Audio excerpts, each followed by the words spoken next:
All right, you know what, Spencer? I do want to mention here rather quickly the 10th anniversary of the May 2010 flood. I'm not worried. Your area was not impacted by that, was they? No, that was more of a Central Tennessee situation. Okay, so yeah, I do. That's what I was going to say. I do know Nashville definitely got impacted by that. So I'm going to talk to you guys about that rather quickly here. Back-to-back record-breaking rain fell on Saturday, May 1st, and again on Sunday, May 2nd. And today happens to be Saturday, May 2nd, causing widespread flash flooding and river flooding across much of the mid-state. Now, that's the storm killed at least 18 people in Middle Tennessee and at least 27 in all of Tennessee and Kentucky. Now, the property damage estimates exceed $2 billion and helped prompt a presidential disaster declaration for many counties in West and Middle Tennessee. In addition to the flooding, several rounds of severe thunderstorms, some of which caused extensive wind damage, and on top of that, 6 tornadoes also impacted the region. Now, Nashville experienced its all-time rainiest day and third rainiest day on back-to-back days, with the National Weather Service weather records dating back to the early 1870s. So that was thought of before me and you were even in the picture at that time. Yes. Way before our time there, right, Spencer? Yes. All right, and so several weather factors caused this complex disaster, with the main culprit being a very slow-moving low-pressure system at upper levels of the atmosphere. Now, this combined with a stalled front just in West Tennessee and a plume of unusually rich moisture from the tropics that took aim on the state. Now, again, the source of moisture for the flood was way down in the intertropical convergence zone. This resulted in an abnormally high moisture content in the atmosphere. And so those two combined together. And then on top of that, typically the Gulf of Mexico and the Caribbean are really our main source for the moisture. So that was also rubbing into the area as well. The rainfall total and records, so take a look at some of these. The rainfall records were shattered on May 1st and May 2nd, 2010. In Nashville, a new 24-hour total rainfall record was established when 9.09 inches of rain fell on May 1st and May 2nd. The old record was 6.68 inches, set previously on September 13th and the 14th in 1979 during the remnants of Hurricane Frederick. All right. A new two-day rainfall record was established when 13.57 inches fell on May 1st and May 2nd. This shattered the previous record of 6.68 inches set on September 13th and the 14th, again, 1979. A new calendar day rainfall record was set when 7.25 inches of rain fell on May 2nd. The previous record was 6.60 inches set on September 13, 1979. It's also established a new record for the most rainfall for any calendar day in Nashville history. A new 12-hour rainfall record was also set when 7.20 inches fell on May 2nd. The previous record was 6.37 inches set on September 13th, 1979. A new 6-hour rainfall record was also set when 5.57 inches fell. Previous record was 5.17 inches on September 13th, 1979. May 2010 ranks as the wettest May on record and the wettest month on record with 16.43 inches. That is a lot of rain. That is a lot of rain. And yeah. Previously, May 1983 was the wettest with 11.04 inches, and January 1937 was the wettest month with 14.75 inches. So the weekend rainfall total for May 1st and 2nd, really it looks like from Nashville, Williamson County, Hickman County, I want to say Perry County is also in the mix of this too. Hickman County, those areas got a lot of rain within that time. So what is a 100-year flood? A 100-year flood is an event that statistically has a 1% chance of occurring in any given year.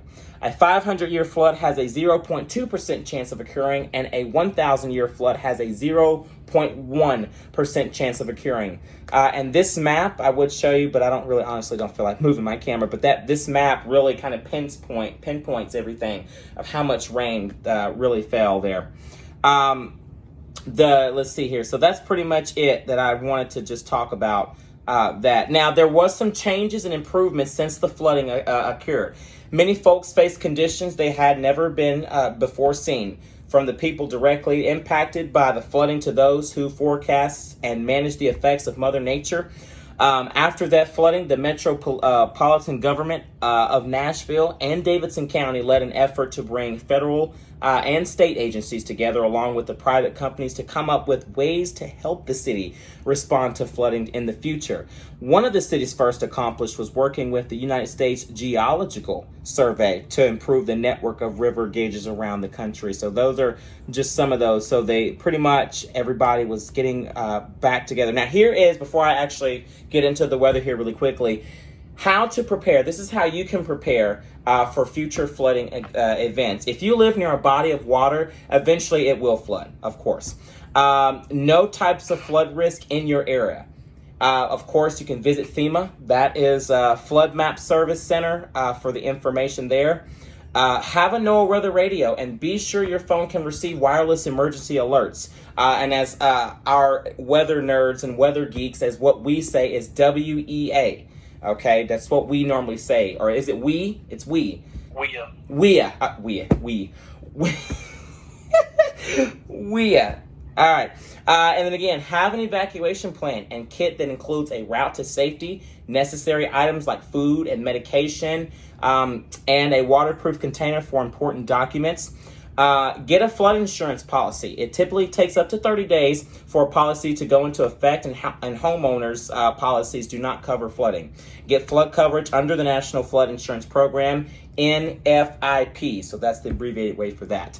And again, the last but not least, never, ever, ever, ever, ever, and I'm pretty sure, Spencer, you can most definitely back me up on this. Never drive around barricades or walk, swim, drive through flood waters. Most flood-related deaths occur this way. If you come across a flooded road or a path, turn around, don't drown. A lot of people most definitely try to drive through those surfaces like that, like they can just easily just drive through them. So again, let's talk about weather-wise for us today. Spencer, it was an excellent day today, and thankfully we don't have to worry about any flooding going on across the area for us today. But how's the weather been looking towards your area? Oh, it's been a wonderful day. Lots of sunshine. A few high, thin, serious clouds, but nothing large. So we started the day off in southeast Tennessee and throughout the Tennessee Valley and the lower to mid 50s, and then we warmed up into the mid 80s. So it's been a wonderful, beautiful, warm, and some people say hot day. So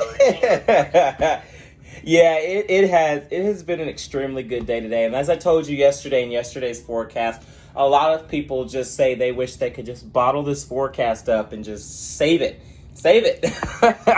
And I totally agree with them. But it does look like we do have the possibility of a few strong to severe storms across the Mid-South for us here in central Tennessee for tomorrow afternoon and evening. How's it looking towards your way for tomorrow? For Tennessee Valley and North Georgia, we're looking, we'll see a few thunderstorms, but I think it's going to be mainly in overnight hours into the morning, early hours on Monday. The most of the severe weather it's mainly in central Tennessee. There's a 105. There's mainly what that means that there could be some thunderstorms that might produce some strong severe weather. I want to tell you more about that. Yeah, and just as he was mentioning, so basically there is a marginal risk out, and this is really some of the southern counties like Waynesboro, Columbia, Bedford County, McMinnville, Murfreesboro, Franklin, Waverly. Those areas are under that marginal risk. And really, this also extends up north as well, and even into some of our south central Kentucky's Christian, Trigg County, Todd counties, those areas under that marginal risk. And then if we extend it back some of the Knoxville County areas is under this as well. But again, here is what you need to expect. Number one, tornadoes are on the low side, but it is not zero, my friends. Always remember that. Just because it may be on a low threat, that does not mean one can't spin up rather quickly. Always remember that. But in this case, it does look like damaging winds, large hail, and along with some localized flooding looks to be possible for tomorrow. So you want to make sure you remain weather aware, especially if you're going to be outdoors tomorrow. A lot of people are going to be outdoors for tomorrow. So if you're going to be out and about tomorrow, definitely make sure you have that way to receive weather warnings while you are on the go.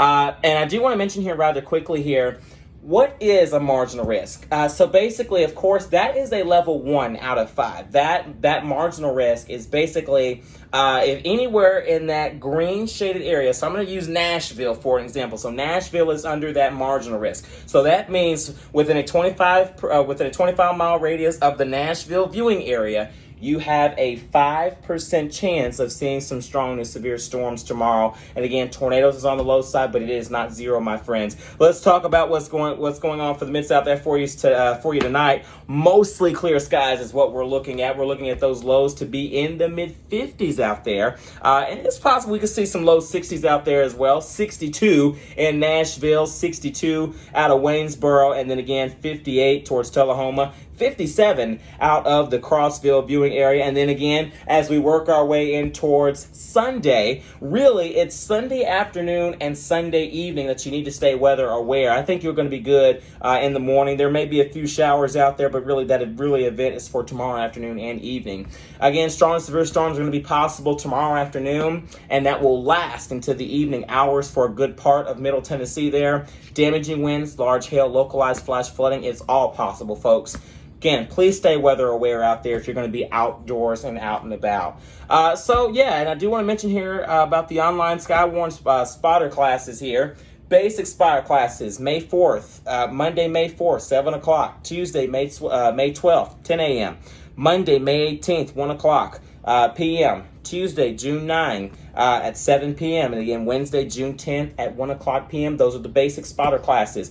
If you want to tune into the advanced spotter classes there, Friday, May 22nd at 10 a.m., Thursday, May 28th at 7 o'clock p.m., Monday, June 1, or as I say, that's what I always say, June 1, June 1st at 7 o'clock p.m., and then, of course, Tuesday, June 16th at 7 o'clock p.m. So remember, online Skywarn Storm Spotter classes are free and open to all of ages. All right, so this is going to be hosted by the National Weather Service and one of the Nashville meteorologists at the NWS. And again, those are free. Remember, you can go on there, register beforehand with those classes. Thank you so much for joining. Thank you so much, Spencer. Thank you so much. We thank you for being with us at this hour and taking your time out of your day to come hang out with me. So again, thank you, Spencer, for joining us. Thank you for being with us. Hope everybody has a good rest of their evening.